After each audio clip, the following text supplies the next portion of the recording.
Daerah di Taichung 2016. Seorang pekerja sosial bernama Lee Sufen bersama rekannya Liu mendatangi rumah seorang ibu yang anaknya hilang setahun ini. Si ibu menjadi aneh dan banyak yang mengira dia kerasukan.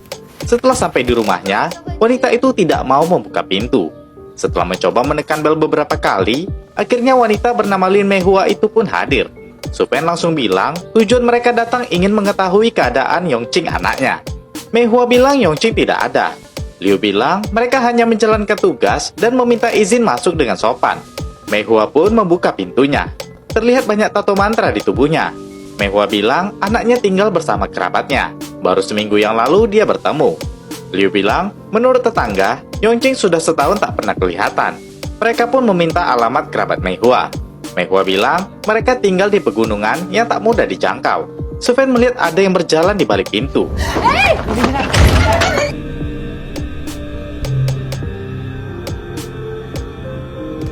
Sufen melihat mainan anak-anak juga ada di kamar itu. Saat itu, dia melihat ada 3 buah patung berjajar. Penasaran, Sufen membukanya. Ternyata Yongqing di situ dengan tulisan mantra di tubuhnya. Keesokan paginya, Sufen sedang menyiapkan sarapan. Terdengar anaknya mual-mual di toilet. Dia memanggilnya. Saat membuka pintu, si anak buru-buru ke kamar. Sufen menarik benda yang dipegangnya. Ternyata itu tespek. Kaget, Sufen langsung marah ke anaknya. Anaknya ini bernama Yating. Sufen nggak menyangka anaknya yang masih belia sudah hamil. Dia bertanya berapa umur pacar Yating. Yating hanya diam. Sufen berencana melaporkan pacarnya ke polisi. Mereka sedang menuju ke rumah sakit. Setelah sampai, dokter bilang bayi di kandungannya sudah berumur 7 minggu. Mereka berencana menggugurkan dengan cara dioperasi. Namun dokter meminta mereka berdiskusi untuk menentukan itu baik-baik. Saat pulang, Sufen ditelepon rekannya untuk bertugas. Yating kesal karena ibunya terlalu sibuk. Dia pun segera keluar dari mobil menuju ke rumah. Sufen pun menuju ke tempat perlindungan anak. Dia ternyata bertugas menjumpai Yongqing, anak Mehua tadi. Yongqing langsung bertanya di mana ibunya. Sufen berbohong dengan bilang ibunya sakit. Yongqing tahu dia berbohong. Yongqing bilang mereka harus kembali karena berbahaya di luar. Sufen gak mengerti maksudnya. Namun Yongqing lanjut menulis di tubuhnya. Sufen mengabarkan rekannya dan menebak kalau Yongqing mengalami delusi persekutor. Namun rekannya bilang menurut dokter anak itu baik-baik saja. Saat itu Mehua datang secara tiba-tiba. Dia ingin membawa Yongqing karena takut berbahaya di luar. Sufen menjamin kalau Yongqing akan baik-baik saja bersama mereka. Dia pun segera masuk ke mobil. Mehua bilang Sufen tidak mengerti. Namun Sufen langsung pergi meninggalkannya. Setelah itu, Sufen menuju ke sekolah anaknya Yating untuk menjemputnya.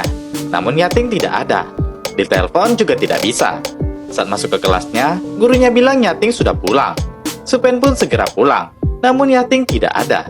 Dia menelpon teman Yating, namun si teman tak melihatnya. Sufen tanya siapa pacar Yating. Si teman memberitahukannya. Sufen pun pergi ke alamat yang diberi, yaitu di kuil dekat kaki gunung Daking Taichung. Sufen bertanya ke kakek pacar Yating bernama Master Long, di mana Li Chunkai. Long memperlihatkan Chunkai yang sedang kerasukan dewa yang disebut Master Tiger. Setelah acara selesai, Sufen langsung tanya ke Chunkai di mana anaknya. Chunkai yang memang pacar Yating bilang kalau Yating jaga jarak dengannya sudah 2 minggu ini, jadi dia tak tahu keberadaan Yating. Sufen pun akhirnya melaporkan atas hilangnya Yating selama 64 jam.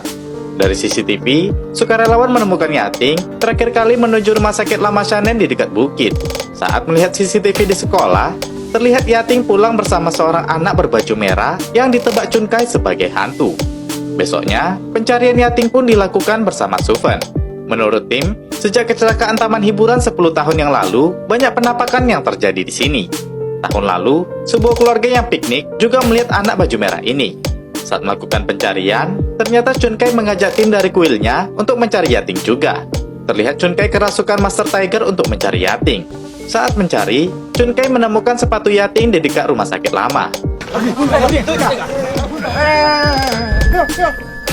Sufen segera mencarinya dan masuk ke rumah sakit terbengkalai itu. Setelah masuk dan mencari, dia menemukan HP Yating. Sufen memasuki sebuah ruangan dan menemukan seorang wanita yang sedang memakan sesuatu. Dia terlihat memakan cacing dengan sangat menjijikan. Terlihat wanita itu sedang mengandung. Semua tim pada masuk mengikuti Sufen. Ketika sadar, wanita itu memuntahkan cacingnya. Terlihat perutnya mulai sakit. wanita itu segera dibawa ke rumah sakit. Alhasil, Yating belum ditemukan. Besoknya Louis mendatangi Suven. Dia sudah menemukan informasi tentang wanita yang ditemukan itu. Dia bernama Ye Chun, seorang penyiar radio yang menghilang. Suami dan neneknya hilang di daerah Wan Long Keng. Namun jasadnya ditemukan di Bukit Dakeng Taichung. Di rumah sakit, Ye Chun sendiri ternyata sudah melahirkan tadi malam. Namun bayinya dinyatakan sudah meninggal sejak di dalam perut. Suven pun mendatangi Ye Chun yang masih memikirkan tadi malam. Dia langsung tanya apakah Ye Chun melihat putrinya. Ye Chun tak melihat fotonya. Dia bertanya di mana suami dan neneknya. Suven bilang mereka telah meninggal. Ye Chun gak percaya dan memberontak.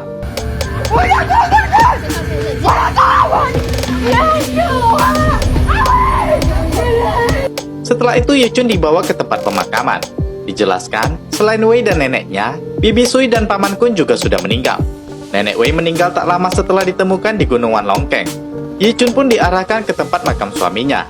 Ye Chun tak bisa berkata apa-apa lagi. Ye Chun pun dibawa ke mobil Suven. Di dalam mobil, lagi-lagi Suven memperlihatkan anaknya. Dia tanya, untuk apa mereka ke rumah sakit lama terbengkalai itu?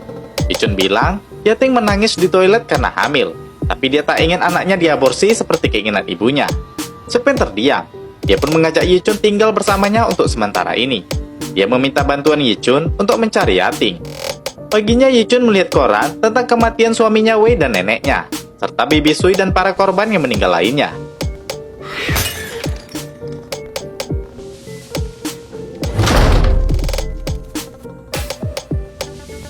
Ye Chun sangat rindu dengan Wei.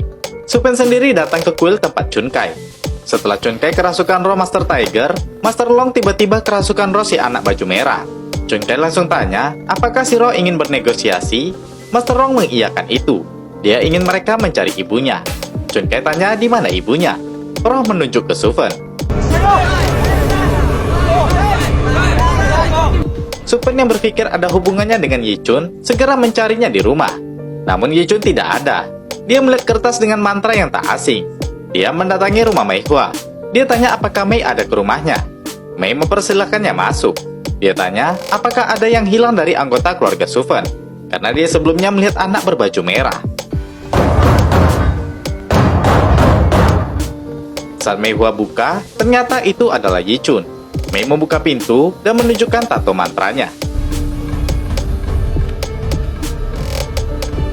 Dia menyuruh Suven masuk ke ruang Nyongqing. Ye Chun mengikutinya.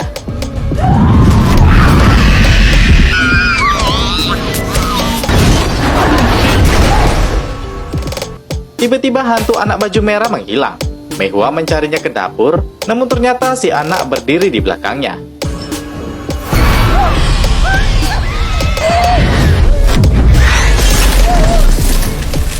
Setelah kejadian itu, Ye Chun tanya kenapa hantu itu merasukinya.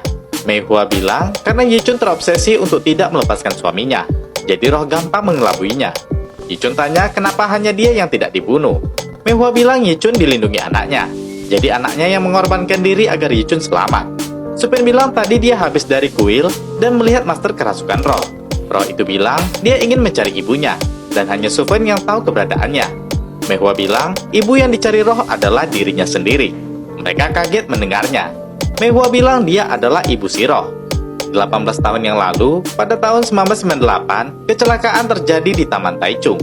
Saat itu, anaknya ingin naik roller coaster. Dia langsung berlari untuk naik, dan ternyata hal buruk itu terjadi. Banyak anak yang terbunuh saat itu termasuk anaknya. Mei Hua tidak terima dengan kematian anaknya. Dia pun pernah ingat kata neneknya untuk menggunakan trik sihir kuno agar dapat menghidupkan anaknya kembali. Caranya, mengubur mayat si anak menghadap ke bawah. Sebelum dikubur, anaknya dipakaikan baju cantik berwarna merah. Setelah itu, Mei membawa mayat si anak ke pinggiran Bukit Taichung untuk segera dikubur dengan cara terbalik. Setelah itu, Mei pergi ke pegunungan untuk melakukan ritualnya pada waktu yang sama setiap harinya. Dia mengambil darah ayam dan dituangkan ke tubuh anaknya. Dia melakukannya setiap hari. 7 hari kemudian, anaknya hidup kembali. Dia tak menemukannya di kuburan. Saat mencari, dia menemukannya.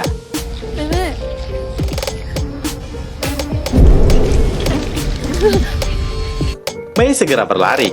Dia tak tahu kalau anaknya hidup kembali menjadi setan. Dan hal itu membuat anaknya terperangkap di dunia ini, tepatnya di Bukit Taichung. Semenjak itu, berita pun bermunculan. Terima kasih ya yang udah nonton. Nantikan videoku selanjutnya. Wassalamualaikum. Jangan lupa subscribe ya dan tekan lonceng notifikasinya.